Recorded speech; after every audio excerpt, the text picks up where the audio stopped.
Having an exhibition here in Aberdeen is like a sort of coming a full circle in an interesting way. Because I left Aberdeen when I was 17, and I'm 57 now, so it's 40 years ago that I left this place. As a teenager, I used to visit the gallery, and it was a place of inspiration to me. A place of reflection and silence and peace. It was a sort of almost reverential space, very different to anything else. It was like stepping into another world. And this exhibition, my exhibition, is like stepping into another world. It's my world. It's the world of creativity and dreams and imagination, visually and musically and in all kinds of ways. So it's a great privilege to be here, and I'm really touched and honoured that what I've done, although it's a little unusual, is being embraced in an art gallery. Yeah, yeah. Well, here I am. Here I go again. I'm singing for you now. 50 years left up. 50 years after I sang my banty hymn has laid on me.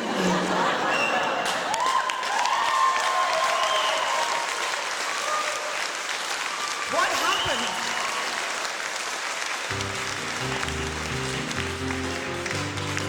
Sweet dreams are made of this. Who am I to disagree? I travel the world and the seven seas. Everybody's looking for something. Some of them want. The very conception of having an installation, if you like, started because I had amassed a whole collection of things that were very important to me in certain ways, things I didn't want to get rid of, things that I kept and kept coming back to. And I had all this stuff, and I wanted to share it with people at a certain point because I thought it's really interesting. It's like going behind the scenes in a way. You know, when you're an artist, you show people the finished product, and it's always that. But there's so much preparation and thought goes into the creation of that piece, whether it's a painting or a photograph or a performance piece or recorded music, whatever. And it all starts with ideas, which is really interesting, you know, that because that's just infinite. The possibilities are infinite. Okay, so here's a little tune for you.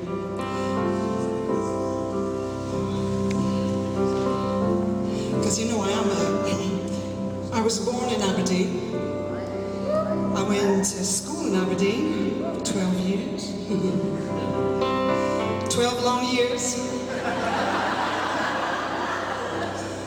And I lived in Hutchins Street. 140 Hutchins Street. A two-room tenement house with an indoor toilet. And I didn't know what modernity was until we moved to Maastricht.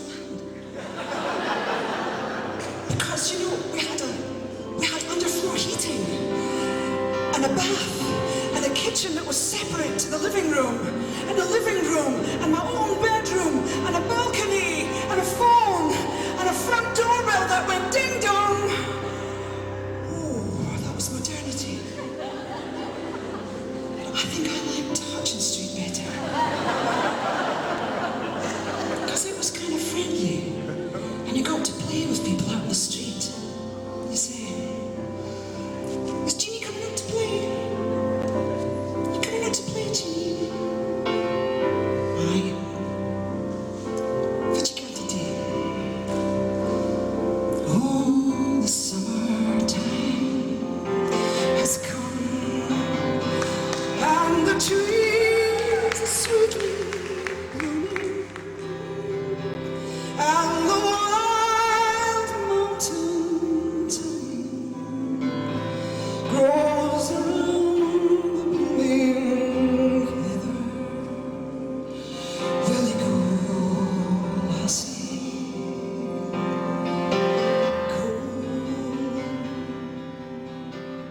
my childhood, my early childhood was spent mainly in Hutchin Street, just in the centre of town, opposite the big mill there. And, you know, there wasn't much to go around. So I had very few things, and anything that anybody ever gave me, a Christmas present or whatever, I thought it was kind of wonderful. Or even a sweetie wrapping that had a special colour meant something to me. I didn't see how, I felt it was very hard to throw these things away, because I loved the colour and I loved the sheen, or I loved the texture, or I could see the beauty in things. I love colour. I mean, I think artists, that's what they work with. They work with colour. And I'm always seeing things around me in the visual universe, you know, as well as the music that I've been exposed to and that I've absorbed, and the music that I've created either with other people or by myself. It's really about creating a certain kind of atmosphere for other people to enjoy and other people to engage with. The music at the time, in the 60s, was so phenomenal, and every record that came out was just something so special. I mean, I learned by assimilation, so everything I heard, I learned, just like most people do. And then when I got to be a teenager, in Aberdeen, we all used to go to particular places to dance. So one place was the Beach Ballroom, and it was very exciting, you know. It was very exciting, and we danced to Tamla Motown music, which I just thought was amazing. But I didn't even really know what it was. It was just the music that we were dancing to. It wasn't, I didn't understand that it was a record label and it was based in Detroit and that Barry Gordy was the head of it. I learned subsequently what this music was and who these artists were, but I just knew the music. It's funny because you wouldn't think that music from Detroit would reach the northeast of Scotland or any part in the world. But, you know, subsequently, I've heard about people going into remote places and finding bits of Eurythmics music or my music in jungles with people listening to it, you know, and going to places like Thailand back in the 70s and discovering all these bootleg copies of our albums, you know. So music really travels, and you never really know what people are getting from it, but it comes back to you.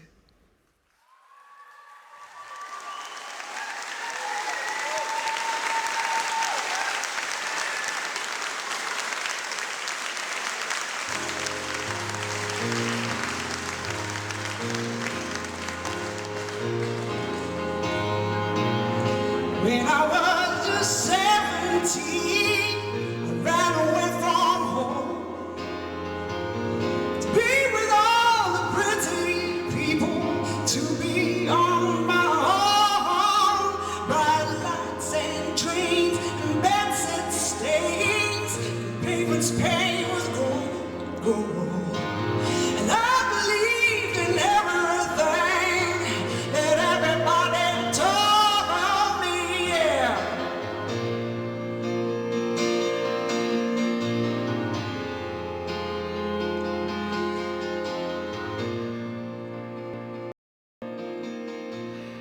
For me at that time, back in the late 60s and early 70s, I had become very depressed and really couldn't identify with my external surroundings very well.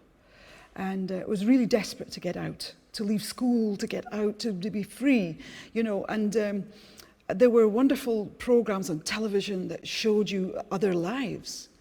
And I had built up this picture in my head of what life maybe would be like if I went to London. And I always thought, when I get there, I'll meet other people that will understand me and I'll understand them. It'll all be great. But it wasn't like that. And so there was a massive gap between the projection and the actual reality that was very, very hard to deal with. And so I was kind of caught between hometown of Aberdeen that I felt I didn't belong to, and not belonging in London, and just not belonging anywhere. And that was very hard. And I think that's part of the development of a self, you know, like, who are you? Are you the person that your friends are, or the school that you went to, or the church that you belong to? Who are you? Are you your local culture? Are you the clothes that you wear? Are you the food that you eat? You know, that's very interesting to me. And you'll see when you look around, there is this sort of chameleon-like presentation of different characters and different aspects. I mean, I'm not the character in There Must Be an Angel, but I can create that, and it's kind of really interesting, you know.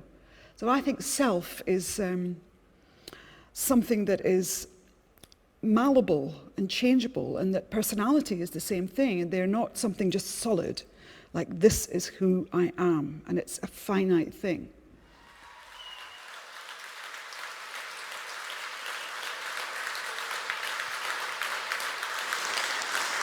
It's funny, because I never knew really who I was. It was very hard to know exactly who am I. My parents at home spoke one sort of way. Our family in the country spoke Doric. I went to Aberdeen High School for girls and we spoke very properly. And I had to mix and match the dialect so people could understand me. But I didn't know who I was. And in order to find out, I had to leave. And it was a journey. It was a journey. And I've realized that I'm an artist. And this house is for me.